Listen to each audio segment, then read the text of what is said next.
Following on from Singapore Sling's win in the Hong Kong Classic Cup last weekend, we've got another blockbuster meeting at Sha Tin this weekend with the City Hong Kong Gold Cup and the Queen Silver Jubilee Cup, our two features, both at Group 1 level. Here's what's coming up on today's edition of HK Direct. And Matthew Chadwick is our special guest in the studio to tell us about his old buddy Pakistan star, who takes on Hong Kong Cup winner Time Warp, as well as the defending champion Werther in the Hong Kong Gold Cup this Sunday. Matthew, welcome to the show. Great to have you in here. It's been a long time since you've ridden Pakistan Star at the races. It's been a long time since he's been at the races. How are you feeling ahead of the weekend? Well, I'm very excited to be back on him, to have the opportunity. So I'm just really looking forward to getting out there and hopefully taking the cup back home.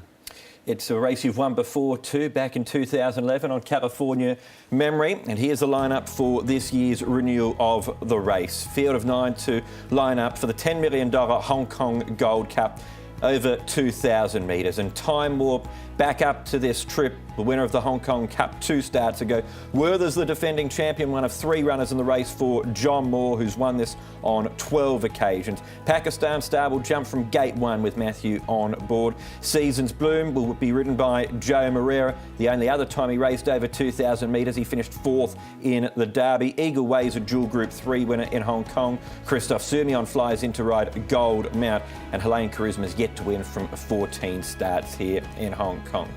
So let's go back to the beginning here. Matthew, this is a race I'm sure you've seen on plenty of occasions before. It's a race that over 468,000 people have watched on YouTube. This is his debut win, Pakistan Star, in a Griffin race. First of all, was he slow to begin there, or was he just outpaced early over 1,200? Well, I always felt he was just being outpaced, and he was just very green. He definitely got detached a long way out of the ground. But he always showed early on that his best attribute was his finishing last 600. He's out of camera shot at this stage of the race. Were you worried? No. He was just taking it all in. As I said, they were going quite hard early on, so I knew they would have to pull the brakes on at some point. And just coming back here, running the 600, 500, I'd latched on basically. So I knew if he had shown how he progressed in his trials leading up to this first race, that it would have a shot to catch him. Okay, so let's just have a look.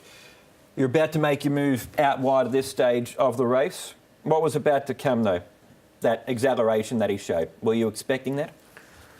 I was expecting him to definitely give me a good kick. As I said, in his lead-ups to the trials, I was especially happy with his last one because he just travelled really well and he showed he had a ton of foot.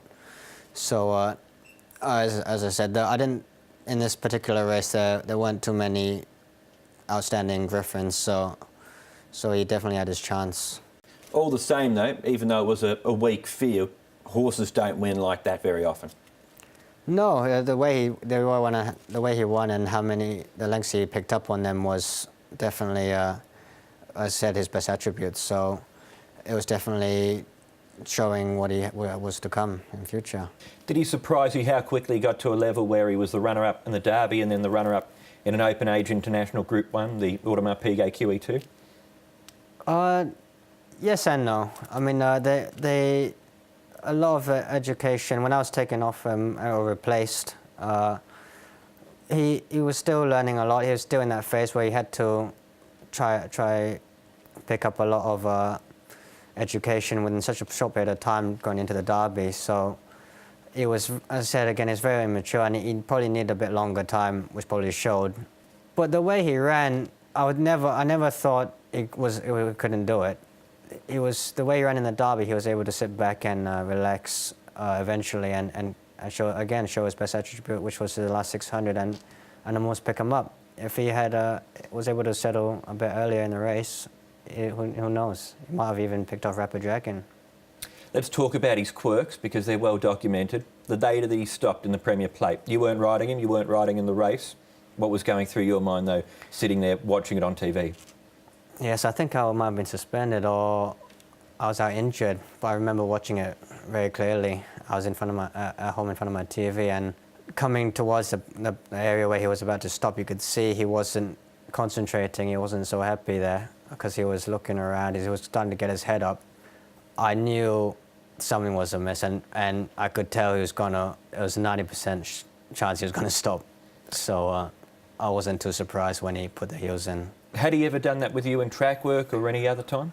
Not with me. I know the first day when he came to the stable, he was a bit reluctant to get on the track. But ever since small track, big track, fast gallops, he's never had any problem. We always tried to help educate him with a partner, follow something. So it was never seriously mentally issued there. Let's have a look then. He has been back to the trials, forced to go back to the trials to earn his ticket to come back to the races. You didn't ride him in this trial, but no doubt you would have seen it. Here he is, leading. You've also got Werther alongside of him, and just behind those is Seasons Bloom. From this trial and from your work with him in his track work more recently, how's he changed from the horse you rode to win on debut to now? Oh, he's definitely a different horse. The last couple of mornings I've ridden him, and he feels like a machine now. He's definitely grown in stature. You can tell him just the way he carries himself. You can see he's just gone through his paces nicely. And what I was particularly happy about this trial was that he was able to relax quite early on in the trial. So that's definitely going to help over the 2,000 meters. And as I said, back in the Derby when he just got on the chewy a little bit early, that it probably didn't help his efforts the last part, but he still ratted home. So he's progressing. There are two of your main rivals on Sunday, Werther and Seasons Bloom. He's beaten them there quite convincingly under trial conditions. First up, over 2,000 metres. Do you think he can beat them under race conditions? I hope so. It's always a question mark, especially in this company. But I say he's progressed, he's improved every single bit of his work in the morning, and he seems to be past any mental issues that he might have had. So I know the stable's happy, the connections are happy, so I'm happy with what I've seen so far. So hopefully we can get a nice run, and his ability can do the rest. Looking at your own career, of course, you're champion apprentice going back about a decade. You had that wonderful association with California Memory. The last few years, though, that time with Pakistan Star, but also a number of injuries. Has it been an up and down last few years for yourself? Yes, very up and down. Probably from my stand, probably more down than up. But I'm happy with how the season's gone so far. It's very competitive here. I feel within myself, I feel a lot healthier, a lot fitter. So I'm just waiting for the right chances. So hopefully after this weekend, things might kick around. Yeah, so how important would it be to win a Group 1 on Pakistan Star for you and your career and your future association with this horse? Well, hopefully, as I said before, the best way to stay on him is probably to win on him. So it'll give them something to think about and proper reason to keep me on. So if I can get the job done this weekend, hopefully it'll just have a domino effect on a few other rides and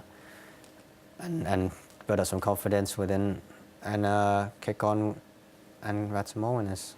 And right through your career, from your apprentice days, you've been with Tony Cruz, of course, a champion jockey, champion trainer here in Hong Kong. What is it like riding for Tony? It's good. He teaches you a lot. He's hard on you. He's a tough master, but it's all for the right reasons, and he wants us to be the best we can. So he's put me where I am today. So unfortunately, I've been out of the last few seasons, so a few other riders have been able to sneak in and pinch some rides and stay on them. So hopefully I can ride a couple more winners for him.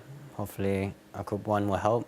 Let's hope one of those winners is Pakistan Star on Sunday. Matthew, thank you for your time. Just before we wrap things up on the show today, it's going to be a super Sunday of racing this weekend. 11 races on the card. The City Hong Kong Gold Cup, the race we've been discussing with Pakistan Star, is race 8 at 4:05. And that will be followed as well by the other Group 1 on the card, the Queen's Silver Jubilee Cup, which is also a cracking contest. That's due at 4:40. Trackside Live coverage starts at 12 o'clock. For the full preview of the meeting, go to the website hkjc.com and find the links there for Racing to Win. You can also follow the lead up, the day itself and the aftermath on Twitter at HKJC_racing. Matthew, thanks for coming into the studio. Best of luck for Sunday. Let's hope we're seeing you in the winner's circle with Pakistan Star. Thank you. thanks to Matthew Chadwick, our special guest on the show today. We look forward to your company at the races on Sunday, and hopefully you can join us as well next Thursday on HK Direct. We've got an exclusive interview with the Durban Demon, Douglas White, with Andrew Lejeune. But until then, it's goodbye.